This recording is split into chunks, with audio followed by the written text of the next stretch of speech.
traumatized today. And I'm not saying that that doesn't exist. It most certainly does. But what I'm saying is, I'll go back to something I said earlier in the message. You, if you know Jesus, don't have to live an anxious and afraid life. Jesus wants you to be free from that. Amen? And you got to embrace that or believe that, because if you don't, you're just shrugging your shoulders, you're dismissing what God has clearly said, and you're like, that's impossible. With God, all things are possible. No matter what you are going through, no matter how deep the pain is, and I'm not saying you're going to have a lobotomy and forget terrible things that happened in your life or happened to you or something like that, but you, friend, can experience the gift of peace that only Jesus brings. The world cannot give it to you. The world has nothing to offer. I'm going to talk about this a little bit more. This is super, super important. Imagine getting a job that you're totally unprepared for. And like for me, let's say they hire me to be a nuclear physicist at the lab, okay? You know, because I've taken algebra. And I had one calculus course. But anyway, and you're just totally unprepared. You're totally incapable of doing what's asked of you. Okay, I'm just imagining this. By the way, we took the tour, they give for the lab. I understood, I think, 2% of it. And the guy before our, time, our tour was like, okay, I'm going to really dumb this down for you. And I felt, and I haven't been back. Speaking of trauma, I'm still feeling that, okay?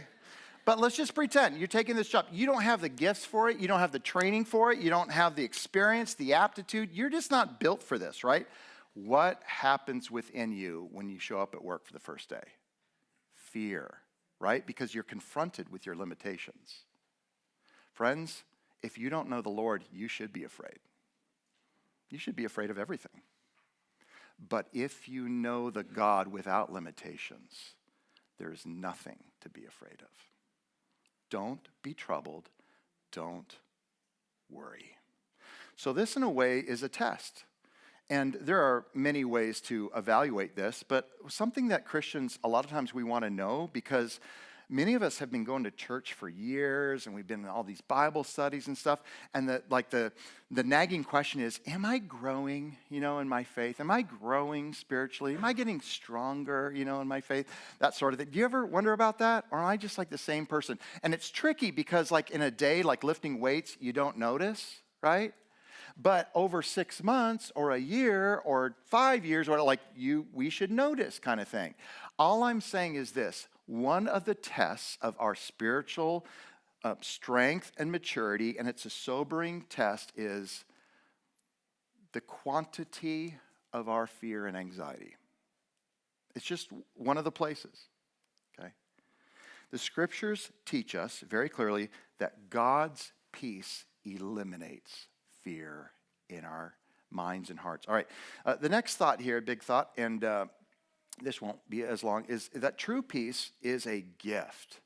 It is a gift, and we've talked a little bit about that, but it's a gift that comes from the Lord, okay? It's a gift that comes from, so this is why it's a peace the world cannot give. This is the gift of peace is a gift that only Jesus gives, right? It's this confidence in him. You see, the world's peace is dependent on very temporary circumstances, but Christ's peace is dependent on something that never changes. And that's him, right? It's a gift. In ancient times, when a king, a warrior, an explorer would go away on a long journey, they were frequently given gifts.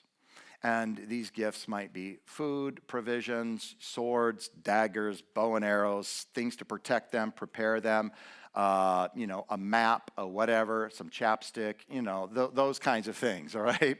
A fanny pack, they were just giving these things before going on their long journey. And I like to think of it a little bit like this. Jesus is like, I'm leaving you, but you all are going on a long journey, and I'm going to give you this gift of peace. You're going to need this peace, but it's only found in one place. It's found from him. And then the last big thought here is just simply this, or concept is the gift of peace is received by faith. Now, why did I read verses 21 through 26 in John 14? Because repeatedly Jesus says this, if you love me, you will what? You will obey me. You will accept my commandments. You will, he literally says this, you will do what I say. And in fact, he says, anyone who doesn't love me will not obey me. Now, that seems very controlling of God. Like, what is this up to? I knew it. God just wants us to do things for him or whatever. But what is all this about? That doesn't even make sense. Like, God is supposedly all sufficient. Like, why does he even need us to begin with? And then now he wants us to obey him as if he needs something from us. It's like, it has nothing to do with what he needs. Has everything to do with whether or not we trust him. Because you and I will only obey God if we trust him. Every time we don't choose not to obey God, it's because we didn't trust him. Adam and Eve in the garden, they were convinced by the serpent that they had a better plan than God. God said, don't take any fruit and eat any fruit from the tree of knowledge of good and evil. And they said, well, did he really? Satan's like, did he really say that? And in that moment, they decided not to trust God, not to believe in God, right? And so this is very important because faith is an active thing. So how do we receive this gift of peace? We trust in the God who is good and loves us and has given us direction. And what does this look like? It looks like obedience in part. It looks like obeying him. But Joel, what if I don't understand? What if I don't like it? Yeah, you're trusting him above yourself, above anyone. That we do what God says. Now think about this. If you choose not to know God, not to trust God, not to obey God,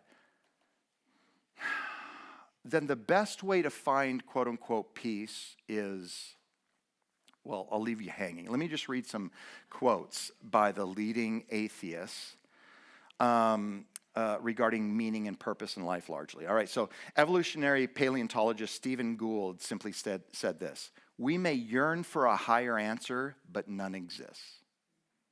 Existential philosopher Albert Camus said, let me repeat, none of all this has any real meaning. The executive editor of New Scientist magazine, Graham Lawton, he bluntly said, your life may feel like a big deal to you, but it's actually a random blip of matter and energy in an uncaring and impersonal universe. Isn't this like encouraging, you guys? This is really good. Atheist author Richard Dawkins, some of you are familiar with him. The universe we observe has no design, no purpose, no evil, and no good. There's no objective morality, in other words. Nothing but blind, pitiless indifference. Lawrence Krauss said, there are two things I wanted to remind you of. The first is that you're insignificant. And the second is the future is miserable. Humanist Voltaire wrote, mankind knows not whence he comes nor whither he goes, tormented atoms in a bed of mud, devoured by death, a mockery of fate. Oh, here's a good one. Atheist Dan Barker. I'll skip a couple, just two more here. I love this one. This is really a pick-me-up. Something I read every morning. In the end of the cosmos, it's not going to matter. You and I are like ants or rats or like pieces of broccoli. In the big picture, there's no value to our species. We are no different than a piece of broccoli in the cosmic sense. Will you turn to somebody and say, you matter more than a piece of broccoli? No, I'm kidding. That's fine. Last quote. Listen to this. Agnostic Bart Ehrman, used to be a professing Christian, now he's no longer, said this: the fear of death gripped me for years, and there are still moments when I wake up at night in a cold sweat. Okay. Now, what was I going to say earlier? The best way to find peace for somebody who is apart from God, who's hid from God, who's run from God is, ready, is to not think.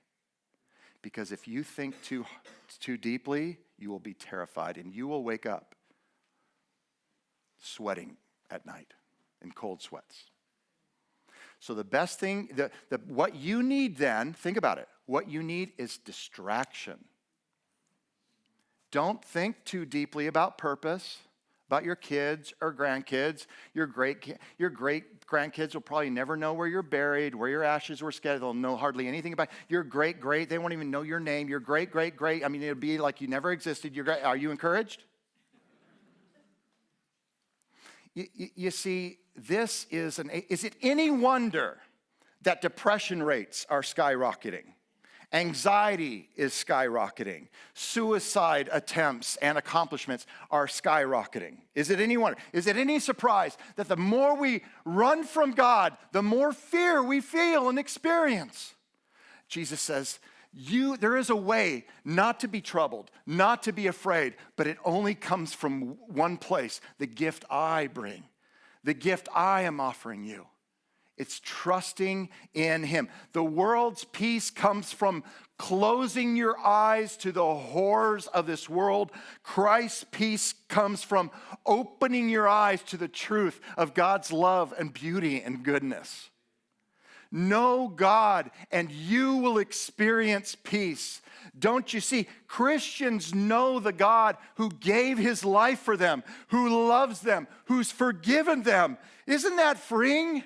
Who now accepts them and has adopted them and has an eternal future for them. Don't you understand this?